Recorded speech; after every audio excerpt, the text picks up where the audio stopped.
ये आज जिस तरह की बैठक आज हुई है नड्डा जी के साथ और सीजेपी को लेकर आपने भी मन से चर्चा की है, तो एक मुद्दे पर बात बनती हुई दिखाई नहीं दी है धर्मेंद्र प्रधान जी के इस्तीफे को लेकर, जबकि दो मुद्दों पर सहमति बन सकती है। एक तो मुआवजा जो जिन बच्चों ने सुसाइड किया है, और दूसरा जो मुकदमे हैं उनको वापस लेने को लेकर भी सरकार ने सकारात्मक संकेत दिए हैं।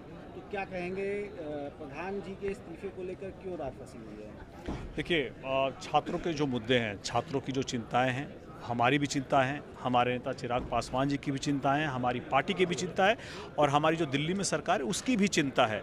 और उनकी जो भी मांगे होंगी उस पर हम लोग ज़रूर विचार करेंगे, विचार करके आगे जो बेहतर फैसला होगा उस पर लेंगे। देखिए, अभी भी जब बातचीत हो रही है, ज़रूरी ये था कि विपक्ष के लोग नहीं चाहते थे कि ये सार्थक बातचीत हो। हमारी सरकार शुरू से चाहती थी कि सार्थक बातचीत हो और बातचीत शुरू हो चुकी है। मुद्दे पर सहमति बन रही है, नहीं बन रही है, लगातार जब बातें होंगी, चर्चा होगी तो उस पर कहीं ना कहीं कुछ ना कुछ बातों पर दोनों तरफ से सहमति बन जाएंगी। ज़रूरी आज के दिन में ये है कि लगभग लगता है कि मुझे 20 जून से लगातार चल रहा था ये छात्रों का कंसर्न। तब तक अखिलेश जी लंदन घूम रहे थे, राहुल जी भी देश के बाहर घूम रहे थे।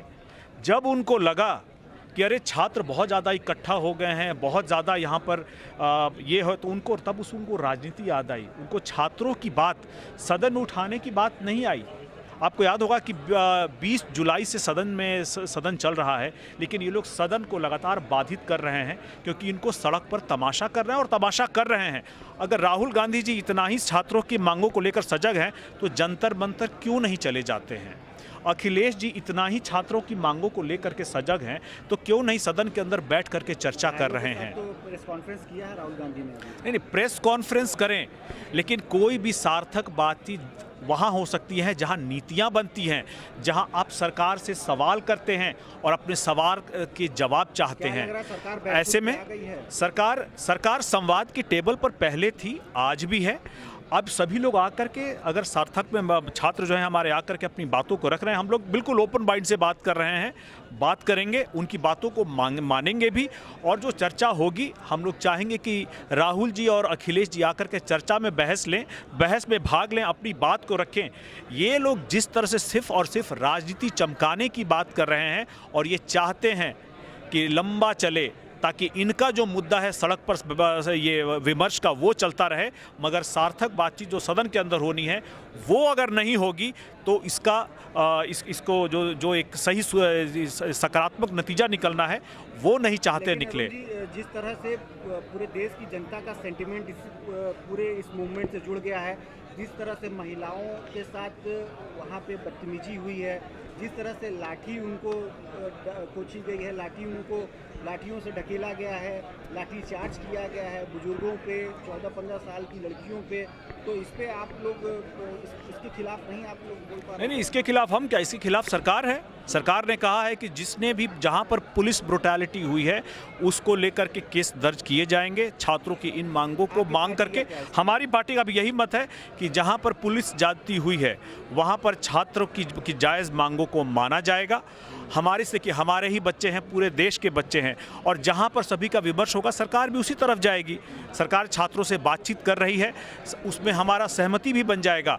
विपक्ष को तय करना है कि इस सहमति के दौर में जो लगातार वो सड़क पर अपना ड्रामा कर रहे थे, अब इस सार्थक बातचीत में वो संसद में आएंगे या सड़क पर ड्रामा करते रहेंगे? आपको नहीं लगा कि बातचीत करने में कहीं कुछ देरी हो गई है, क्योंकि इतने दिनों से चल रहा था, इसे पहले ही रोका जा सकता था? देरी कहाँ हो, जैसे ही पता चला कि पेपर लीक हुआ तुरंत ही सीबीआई के केस रजिस्टर किए गए थे। बातचीत की बात है। हम मैं आ रहा हूँ, और बच्चों के पास जब आप बातचीत करने जाएं उससे पहले आप कुछ तो टेबल पर लेकर के जाएंगे कि अगर परीक्षा लीक हुई है तो हम ये चीज़ें करके आ रहे हैं और आगे भी जो आपकी मांगे होंगी उसको हम पूरा करेंगे। साथ ही साथ सरकार का यह भी दायित्व था कि जो बच्चे इस परीक्षा में रीटेस्ट में उत्तीर्ण हुए हैं, जो एक और CUET का एग्ज़ाम चल रहा है वहाँ उत्तीर्ण हुए हैं, उनके भी प्रक्रिया को आगे बढ़ाया जाए। और जैसे ही सरकार को इनकी प्रतिनिधि की तरफ से संदेश प्राप्त हुआ कि हमें बात करनी है, उसी दिन शाम में JP नड्डा जी से बात हुई और बातचीत की प्रक्रिया को आगे बढ़ाया गया। लग रहा है कि जो विपक्षी दल है इस पे राजनीतिक रोटी सेकना चाह रहे थे, जैसा आप कह रहे हैं, तो अब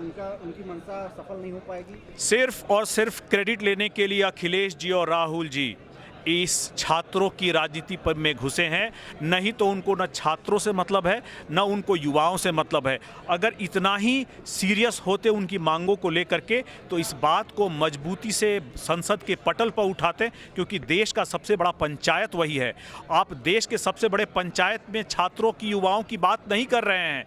आप अपना ड्रामा कर रहे हैं। जब आप जंतर मंतर छोड़ करके प्रधानमंत्री जी के यहाँ जाते हैं, आप छात्रों की मन से छात्रों की बात कहाँ कर रहे हैं?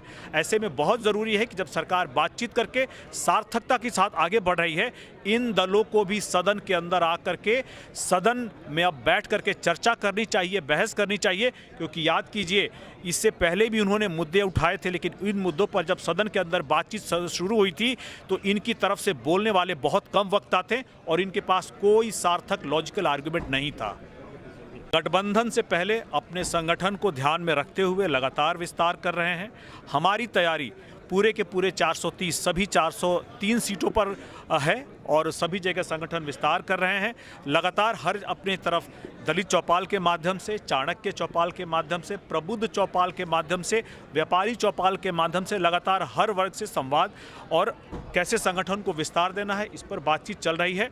सभी पक्षों को साथ में लेकर के चलना, सभी पक्षों को साथ में जोड़ करके चलना और सभी को प्रतिनिधित्व देना, ये हमारे नेता चिराग पासवान जी का लक्ष्य है, ध्येय है, उद्देश्य है। चिराग जी कब तक एक्टिव हो जाएंगे उत्तर प्रदेश में? क्योंकि चिराग जी तो एक्टिव हो चुके हैं, लेकिन चिराग जी अभी तक नहीं दिखे। चिराग जी तो लगातार यहाँ पर दिख रहे हैं। आपको याद होगा 5 जुलाई के कार्यक्रम में यहाँ पर आए हुए थे, जिस दिन हमारे पार्टी के संस्थापक स्वर्गीय रामविलास पासवान जी की 80वीं जयंती थी।